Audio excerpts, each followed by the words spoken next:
What it is, my 10 Peace and Grease here, and let's talk a little bit about the Tempestarii update, shall we? Now, I think this was a really great update, not without issue, obviously, which we'll talk about that more in a minute.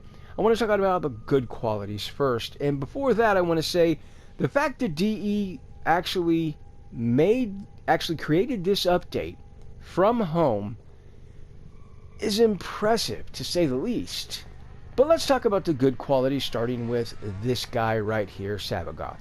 Now, I've been having a hell of a lot of fun using this Warframe. He's really good, really enjoyable to use. However, just like everything in this game, it's going to be subjective for the players. Some people may love him, some people may hate him, and some people are going to be impartial to him. Now, I really did enjoy my time with the quest as well, albeit it was a very short amount of time. Don't get me wrong, I know that DE's never going to push out, a 6, 8, 20 hours, a 20-hour quest. As much as I would love that, it's probably not in the cards. But this quest, as good as it was, I started it and then I just felt like it ended. It took me about 30 minutes to get through. Great music. There is a nice little kind of sea shanty song in there that's going to get stuck in your head. It is really nice and enjoyable to listen to. Something you do need to know about Sabogoth is that this dude is going to require some forma. Currently, I think I'm sitting on 3 on the frame, 3 on his shadow, and 3 on his claws, and I think I'm going to have to put at least bare minimum 1 more in the frame itself. So be aware of that. Now, I do recommend that you run the quest, even if you're going to buy Sabogoth or have bought Sabogoth or it has been gifted to you. The thing is that, yes, you get the main blueprint, but there are some other rewards for completing this quest. One of which is the best looking Railjack skin in the game. And you get it for free just by running the quest. So, yeah, what are you waiting for? Go run it. It's amazing skin, by the way. Just FYI. So the next thing we have to talk about is his secondary, the Epitaph. Now, the Epitaph is a really good secondary if you like slower firing explosive secondaries. In that case, the Epitaph is for you. Bear in mind, though, I gotta say, my nerf radar is going off. I was kind of starting to get this sneaking suspicion that the Epitaph may get hit with a nerf in the near future. I don't want that. I'm not asking for that. I don't think that it should be, but I just have this little alarm that's going off telling me that it's likely. But then again, you don't have to listen to me. I thought that the Sea-Doo's alt-fire was also going to get nerfed in the future. So, I don't want that for either of them, particularly the Sea-Doo. I really enjoy using the Sea-Doo. But, we'll just kind of have to wait and see and keep our fingers and toes crossed and hold our breath and hope that that doesn't happen. Now on to the Zephyr rework. I think that the Zephyr rework was extremely well done. I've basically been maining Zephyr for all of these Railjack missions. Not that I main any Warframe. I think my most used Warframe is like 10%. Because I don't use just one Warframe. I hop around basically to all of them depending on the situation. But what I mean to say is that for all of these new Railjack missions, I've basically just been sticking with Zephyr this entire time. And I gotta say that the rework has done a really good job with Zephyr. Keep in mind, though, Zephyr's still kind of situational as far as some of her abilities go.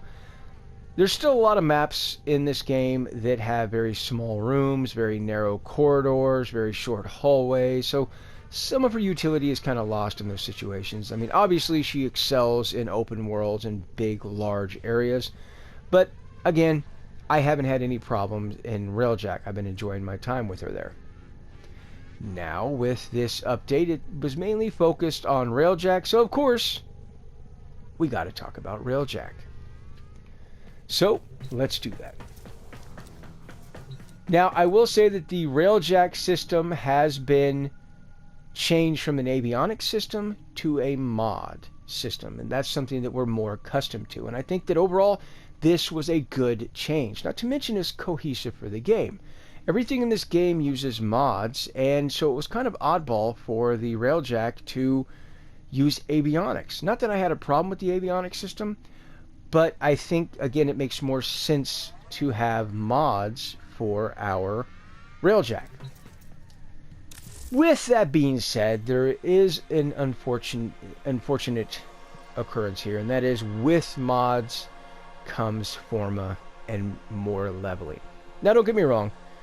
I understand that that's kind of the shtick of this game. Is you get new equipment, you have to level it and level it and level it. But after 7 years or whatever it is I'm at in this game now, I found myself at a point where I just don't like to level stuff anymore, or at least more than once if I can at all avoid it. So that's something you gotta keep in mind there. Something else is that unfortunately, I apologize, DE. This is gonna sound kind of rude, but hey, I gotta call it like I see it. And the reality is this: you kind of painted yourself into a corner with these Railjack abilities because of that habitual need to nerf things down so that everything is the same, even though nothing will ever be the same, no matter what. Yeah, now pretty much all the Railjack abilities suck. And that's just such a shame, because that was the one thing that I really enjoyed about Railjack prior to these updates. And that is, I would get an avionics for Blackout Pulse, or Particle Ram, or Tether, or Seeker Volley, or Void Hole, and I would get excited and thinking, oh, what is this ability going to allow me to do? Oh, I got to level that up and throw that in the avionics as quick as I can, because this could do something really cool. And now that's all been just kind of lost. As ugly as it may sound, the reality about Railjack abilities is this. We're now picking through the crap to find the piece of crap that's less crappy than the rest of the crap. Yeah, I kind of lost it there at the end, but you get my meaning. Unfortunately, a lot of these ability mods are just not worth the endo investment. Most of them are just not worth your time. I found myself kind of boiling this down to utilities, right? Like, what can be more useful to me? Not what I can use in combat, not the abilities that I can use. Because if you take Seeker Volley, for example, this is going to cost you basically 200 energy per use. Using my Zephyr, I think I've got maybe 250 energy, so I can only use this ability one time. Unfortunately, Railjack is not about using the Warframe that you like to use most. It's about using and changing your playstyle so that you can actually play Railjack and actually use your abilities, which is back asswards in my opinion. It's just a shame that this is what it's really kind of boiled down to. So it's all about utility now. Oh, Squad Renew, yeah, Void Cloak, yeah. Is it fun? No. Is it exciting? No. Is it interesting? No. Is it cool? No. Is it unique? No. Is it helpful in combat? No. It's just kind of meh. That's about it. So yeah, it's a real shame, but that's where we're at right now. When we talk about something I do want to draw your attention to is Death Blossom movie reference. Who gets it? Don't cheat either. If you know the movie reference without looking it up, put it down in the comments. I loved this movie when I was a kid. And I heard rumors that they're actually doing a remake of this. I just really hope it's not going to be some woke Hollywood garbage. I really hope, but everything is nowadays, sadly. That's why I don't go to the movies or watch movies anymore. But I hope it's good, because I loved this movie as a kid. I would love to show this movie to my daughter, the remake. But anyway, Last Starfighter. But yeah, the other thing we have to talk about is intrinsics. Yeah, the intrinsics cost definitely seems to have been reduced, and overall the intrinsics economy seems to have been improved. Now, prior to this update, I had the 4 skills that we had, which was engineering, gunnery, piloting, and tactical, up to rank 9. When we got hit with this update, it refunded all of our intrinsics, and I was still able to re-level all of my categories to rank 9. But even without running a single mission, I was able to get my command up to rank 8. So yeah, it definitely seems as if intrinsics costs have gone down. Now, as far as intrinsics gains go, well, yeah, intrinsics gains definitely seems to be improved. Now, it's not a monumental improvement. You're not going to run a mission and get 80 intrinsics for one mission, but it is a slight improvement. And this has shifted, in my opinion, the focal point from intrinsics. How many points do I have? How many points do I need? What can I level? To just playing the game and having fun. because I was literally playing the new Railjack missions with my buddies, and before I knew it, I had enough intrinsics to go from rank 8 to 9 on command, and still had like over 200 intrinsics just sitting around. And I had no clue when that happened. Again, the focus has shifted to just playing the game and having fun. The intrinsics will be there because it's a fair economy now. So that's a very, very good thing, and I think it shows. I think we're going to start seeing a lot more player population in these Railjack missions. Now, let's talk a little bit about mission variety, because this was a sticking point for me in the old Railjack, but I can safely tell you we can kind of scribble that out now on Railjack, because there's a much more mission variety now. Although, something I do want to make clear, and that is that most of the Grineer nodes have stayed the same. Venus, Saturn, and Vale Proxima are all pretty much the same. I think with the exception of Calabash on Vale Proxima being added. Most of your new mission types are going to be on the Venus Proxima, which you're going to find, not Venus, the Corpus Proxima, which you're going to find on Venus, Neptune, and Pluto. Now, something I want to kind of throw in there is that I do believe that DE was premature in the removal of GN point from the Vale Proxima. Now, hear me out, DE, because I know some guys and gals at DE are probably tuning out right now. But listen, since the Railjack has changed from a avionics to a mod system, we don't have a Railjack simulacrum where we can test our builds. And don't misunderstand, I'm not asking for that, obviously. The point that I'm making is GM Point would have made a marvelous location for players to test their Railjack builds. Now, I know the standard rebuttal here would be to just run a Railjack mission, right? Problem solved. The issue is that what does running Orphix with my Warframe have to do with testing my Railjack? What does running, a defense mission with my Archwing have to do with testing my Railjack build? Or Archwing have to do with testing my Railjack build? None of these things have anything to do with testing my Railjack build. So it would have been nice to have kind of that GN point that allows us to use our Railjack in a Railjack only setting to actually test it out. The other thing is you're going to have a lot of players coming to Railjack for that space combat, right? For that dogfighting. Again, the standard response may be just run a Railjack mission, but running a defense mission with a Warframe, or an exterminate with your Warframe, or run an Orphix with your Necromech, none of that is going to scratch that space combat dogfighting itch that people are looking for. Again, just my 2 cents, but I definitely think it was premature to remove it until after we got this update, because it would have been a good location. But anyway, moving on. So the first thing I want to talk about is the Orphix. Oh yes, the Orphix. Okay, here's the deal.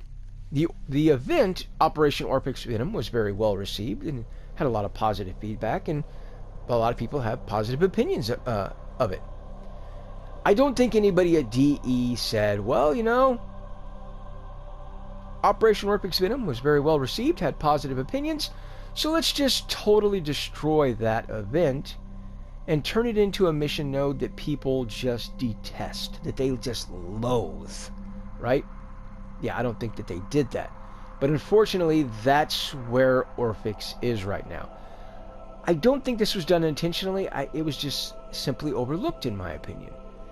Right? DE said, okay, well, we're going to throw this in there. People like the event, so if we throw it in as a permanent mission type, people can play it in Railjack. The problem is, as an event, it had a resource drop, so players could rely on RNG, and they could save up those resource drops. Then they could turn around and exchange those resources with a vendor to buy what they want. Since this has been turned into a mission type, a permanent mission type in Railjack, the vendor is gone, those resources are gone, and players have to solely rely on RNG. That's what has turned this into just an unholy grind fest. Particularly when you consider that some of the good arcanes only have a 1% drop chance. And you need like 21 of those to max one arcane. Now it's turned into a situation where you're having to run thousands of missions to try and get enough of the good arcane to max out one. Now, I think this is a simple fix. What do? You bring back the resource, you add a permanent dialogue line with the vendor, right? With like Ticker, for example. So players can still get drops from RNG, but they can also save up those resources like they did in the event and exchange them with the vendor to buy what they want. Problem solved. On a side note, DE, now I've ran quite a few Idlelines, and the Idlelines themselves are fine. All right, I don't have an issue with the Idleline itself. What I have a problem with, or themselves, I guess I should say, plural. What I have a problem with is this stupid time mechanic BS. I hate that. Oh, how many more minutes till night? Oh, it's going to be night in 3 minutes. Okay, everybody quick, get down to Cetus, and you run Chroma, and you run... And then on top of which, if you only had one hit point left on the last Eidolon, whoop, it's daytime, motherfuckers, right?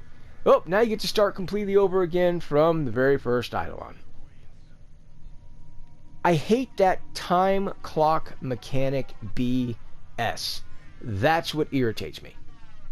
That's why I don't run Eidolons. That's why I refuse to run Eidolons. The Eidolons themselves, they're fine. This mechanic, the time mechanic, is what irritates me. The point that I'm making, and I'm sure you're wondering what this has to do with Railjack, I'm getting to my point, trust me. My point is, give me another option to earn these arcanes, DE. Give me another option. Because I refuse to run Eidolons, so give me another option like Orphix, and I'll run it. Now, if your concern is, well, people will stop running Eidolons, that's not true. People that are still running Eidolons and still enjoy Eidolons are still going to run Eidolons. That's not going to change. But what you're doing is you're providing those people that don't run Eidolons at all, or refuse to run Eidolons, another option. So now you'll have those that are running Eidolons, and those that were running nothing are now running Orphix. Win-win. Again, just my 2 cents on that. Next thing I think we really need to talk about here is, let's talk a little bit about Void Storms. Yep. Okay, now this is kind of a hot topic. I'm sure DE is sick and tired of listening to it, but here, I think there's an easy solution here. Okay, so first of all, Void Storms, obviously, you're jumping through too many hoops and spending too much time just to open one single solitary relic. Now, I'm just like many other players here, right, in this game. I have thousands of relics. I would love, and I mean love, being able to open multiple relics at once. I admit that, yes, freely. I would love that. However, looking at this from DE's perspective, here's the dealio, right? Let's say, hypothetically, DE allowed players to run 5 relics at a time. You have 4 players in a squad. That's 20 relics on the screen at once. Likewise, that's 20 rewards on the screen at once. Trying to design that interface, yeah, that would be a pain in the ass. And trying to navigate that screen would also potentially be a pain in the ass. So how can we bypass that? How can we give the players what they're wanting at the same time DE doesn't have to fuss with this crazy interface? Well, I think it's more simple than it sounds. Here's my suggestion. We know we can crack a relic in 48 seconds, right? We run a capture mission, we run some of the assassinate missions in about 48 seconds, and out, done, relic open. We can't compete with that. But what if we put in a mission in Void Storm that was never ending, that allowed us to crack a relic every like 2 minutes, right? Every couple minutes. Boom, boom, boom. Every couple minutes we're cracking a relic. Over and over, and it never ends. So we're sitting here just cracking relics. On top of which, since we're in the Void Storm, we should get a buff for cracking relics there. So, if we open relics in the Void Storm, we should have a 5% or 10% increased drop chance of the silver and golds from our relics, unrefined obviously, in the Void Storm. We're in the Void Storm. Makes sense. Furthermore, we are already getting refined relics in the Void Storm, and I think that's a good thing. And I think that the relic drops, refined relic drops, should be equal to, have a chance to drop each time we crack a relic, obviously, after a couple minutes. And I think that this is going to accomplish all the goals that we're looking for. Players are wanting to open a bunch of relics in a short period of time. That accomplishes this. DE, you don't have to worry about creating this massive interface. You already have one, and that interface would work for this. Both parties go home happy and getting what they want. Problem solved. Again, if it helps DE, use it. If it doesn't, don't worry about it. No harm, no foul either way. But again, that's what I think we should probably be done to kind of simplify this whole process and make it worthwhile. That way I know when I spend, 20 minutes to get into a defense void storm, for example, and I know it takes me 20 minutes just to get to that point, I know that time being spent, I'm going to make up for once I get in there and I start cracking relics. So yeah, it may have taken me 20 minutes to get there, but I know that I'm there and I'm going to be cracking relics over and over and over for as long as I possibly can. So I'm going to leave there with, 20, 30 relics cracked open, or more, potentially. And I know I'm going to leave there with some refined relics. And I know I'm going to get a buff on the gold and silver drops because I'm in the Void Storm. And I think you've got a winner on your hands. And I think if you're going to be cracking relics, that would probably be the place to do it. So, anyway. So when it's all said and done, I can tell you that I have been enjoying my time with Railjack, and as have my friends been enjoying time with Railjack. It doesn't need some tweaks and some work? Sure. And DE has consistently been pushing out hot fixes, and it does seem to be getting more and more stable. But be prepared for the occasional bug here and there, because it will happen. Mark my words. Unfortunately, I ran into one with, what was it, the Khufu Envoy? I ran into a hell of a mission, or hell of a bug with that one. That one took me 3 days to finish. 3 days to finish.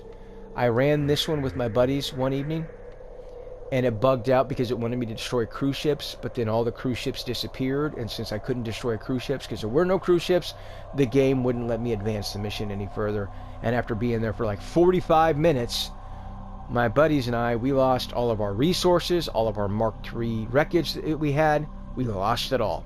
The next morning I got up and I tried to do this solo. Same thing happened. Again, another 40 minutes in this mission. All the Mark III wreckage, all the resources I gained, lost. I did it a third time, and then the game decided that I needed like 5 freaking Orphics dropped on my head all at once, which I don't need that many Orphics. I'm by myself. I'm just here. I'm just going to basically crack the couple of Orphics that I need to, and then I'm bailing. But anyway, that ended up failing on me because it was sentient control exceeded, 100%, so it was done, so that failed. So yeah, it ended up taking me a day to finally get this done because it was so bugged out. And that was this week that happened, so yeah. But, as I said, I know that DE's releasing hotfix after hotfix after hotfix trying to get this more stable, and it does seem to be improving. Should you play Railjack? Well, that's going to depend on the type of player you are. If you like Railjack, then, yeah, obviously, play Railjack. If you don't like Railjack, well, unfortunately, if you're wanting any of the new weapons, if you're wanting the new Warframe, you're going to have to run Railjack unless you are just planning on buying it all. So, yeah. But here's the deal. Railjack is in the best state that it has ever been right now. With the few adjustments and tweaks that I mentioned in this video, I think Railjack is going to be in a damn good position. Damn good. But anyway, that's kind of my take on it. Let me know what you guys and gals think down in the comment section below. I respond to everybody that does. And until next time, peace out.